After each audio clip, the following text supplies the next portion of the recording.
All right, me. It is mid-April. I'm at camp now, but earlier today, I finished reading Ernest Hemingway's "The Sun Also Rises." Um, Good little short read, right? It took me about a day and a half to read. It's only about 200 or so pages in this form. Good book, good fun little thing. Um, it has that characteristically Hemingway style where it's that very journalistic um, type of writing. Um, I have the same issues with it in the way that, right, I had issues with the way that Jane Austen writes, right, in which it so much of it just feels like filler, um, or is just such like unimportant detail. Um, so I have, that sort of issue with it, but right, that's, whatever, right? Um, it's a short book, so like I don't feel like I'm like slogging through it, right?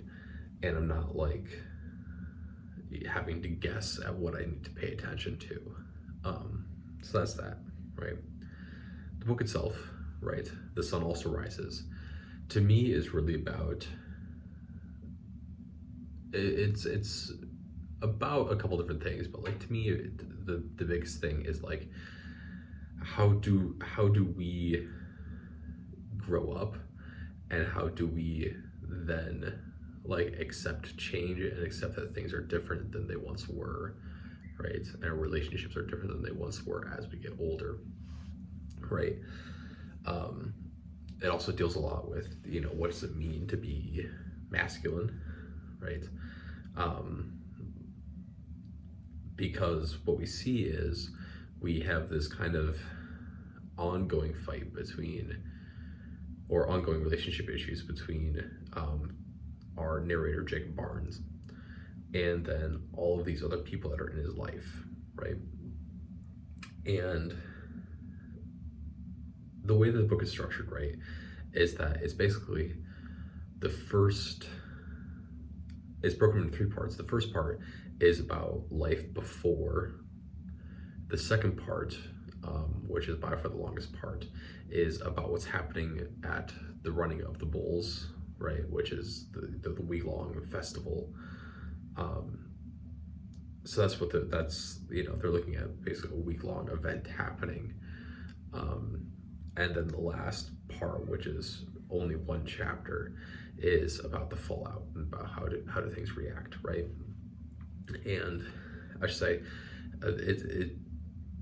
it focuses on like this great, our relationships are cyclical, but they change, right? And so what we see is Jacob Barnes has these three kind of major things with another very important character by the name of Brett Ashley, or Ashley Brett. I don't remember which one. I don't remember the order, but Brett Ashley Brett, is this very, very attractive woman that Jacob Barnes in some way had some sort of relationship with before the war or during the war. And Jacob Barnes is by all means someone who is like attractive and, well respected and well to do, right? Or I should say well to do, but like a respectable amount of class and whatnot, right? But Jacob Barnes in the war presumably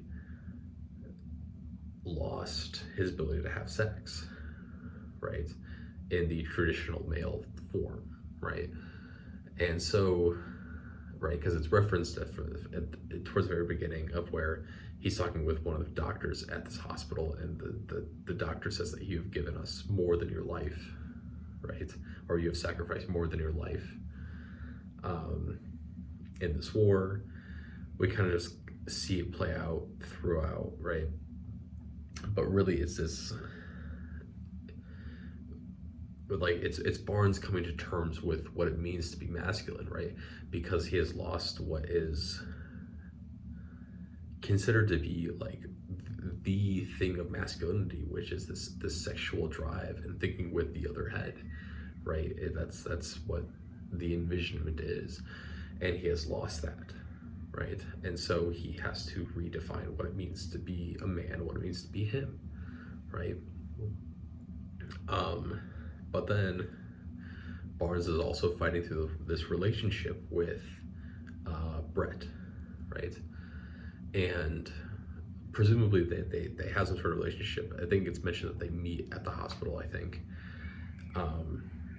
But they have this relationship going on, and then it falls out because Brett is someone who is very sexually attractive, and she wants sex, right? And so, right, even though Barnes has all of these other qualities to give her, right, it doesn't work because we can't have this overwhelmingly big thing that's in the way, right? The kids are playing outside. I'm not in charge of them right now. So that's like a huge thing, right?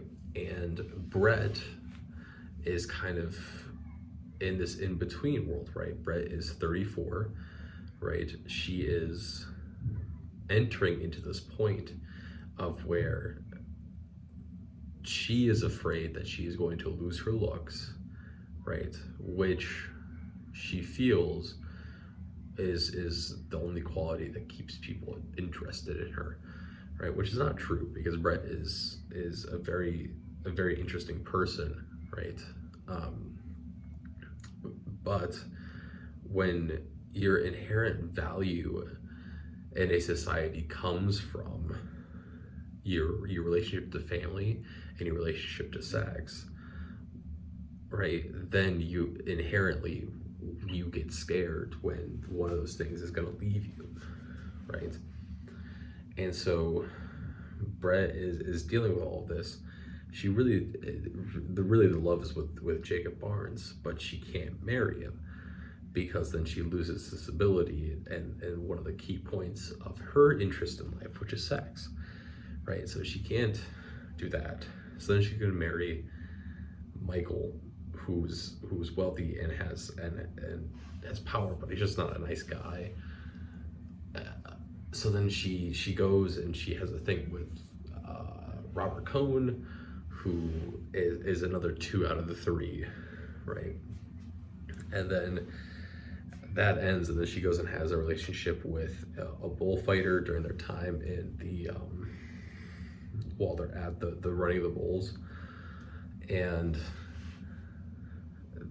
once again, he's this attractive, has this very interesting lifestyle, very interesting person, but the problem is he doesn't offer any sorts of like stability in things, right? And so it all kind of falls apart, right? And it just kind of constantly falls apart.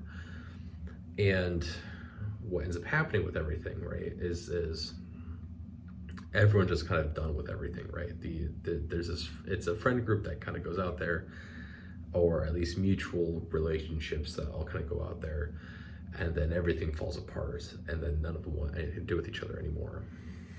And Brett ends up getting back in contact with Barnes after Barnes has left, because Brett has made the executive decision that she is not going to, as she says, be one of those bitches who ruins young men, right?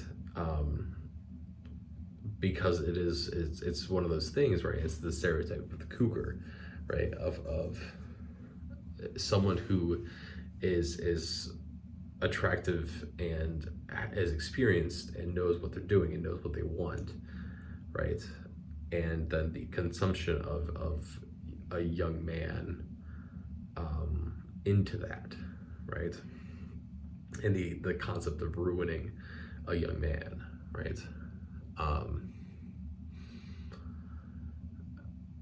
And Brett makes the decision that she's not going to do that. She doesn't want to do that. So then she ends the affair and the relationship with the bullfighter, and is going to try to go back to Michael, right?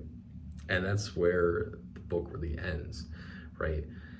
There's not a nice little tidy bow and everything. We don't get to know that everything works out in the end. We don't get to, have the after school special of, oh, this is where everyone is 10 years later or whatever, right?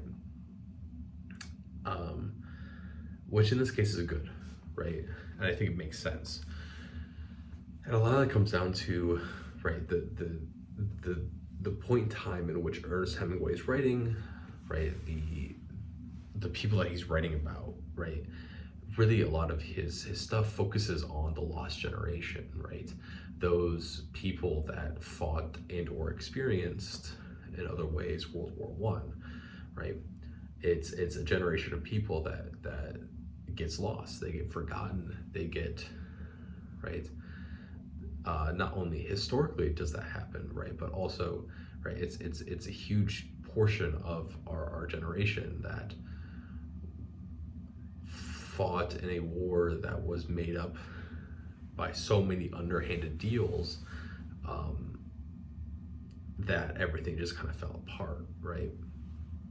And so, right, it's this feeling of great loss, but also this great cyclical thing, right? In the same way that Brett and Barnes have this kind of cyclical relationship in which they are very clearly in love, but they know that they can't actually be with one another, right? Because of this sexual inability to do so, right? Which could also be a metaphor for queerness in a society, right? If you want to read it as that.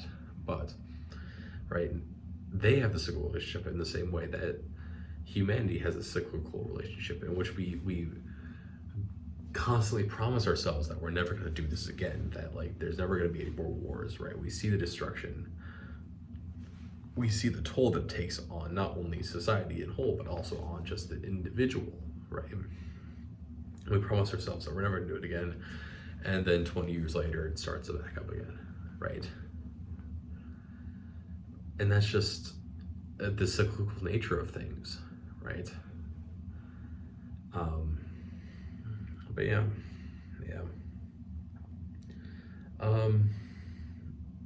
It's a fun book. It's a fun little read. It's nothing too difficult, right? You start getting to some weird stuff because you start, every once in a while, it'll pop into French or pop into Spanish, but that's because Barnes is multilingual and is usually often the translator, and so he's kind of also tasked with having these conversations with other people that work in the hotels and pubs and bars that they go to, right? It also just, I think, last final thing, I guess, is it does a nice job of incorporating the non-main characters, right? These supporting characters in people like the bellhops or the servants or things like that, right? I think it does a nice job of kind of incorporating those roles, right? And shows the importance of having good people in those positions, right?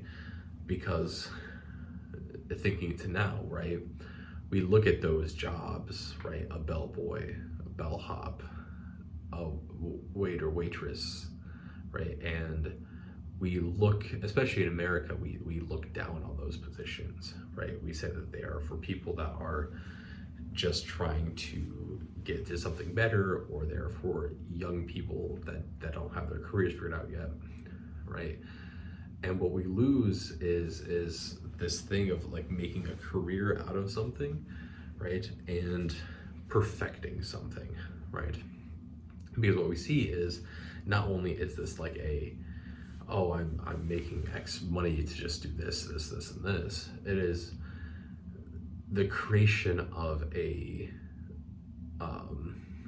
landmark point, right? Of making personal connections, not only with people, but also the societies that exist within them, right? It's a lot of our characters are fairly heavily reliant on these relationships that they formed years ago, right? In order to make everything work, right? If it weren't for the fact that they tipped extra 5 years ago to this wait staff and this hotel staff, well, then they wouldn't have gotten a reduced rate that they could then utilize for their entire stay to make ends meet now, right? It's one of those things that I think is a very lost art, especially in the United States, when what we see as economy is this constant churn and takeover of and replacement of positions, right? There's no inherent stability, there's no right generational knowledge that exists anywhere, especially in those roles, right? But yeah. That was The Sun Also Rises by Ernest Hemingway. That's that.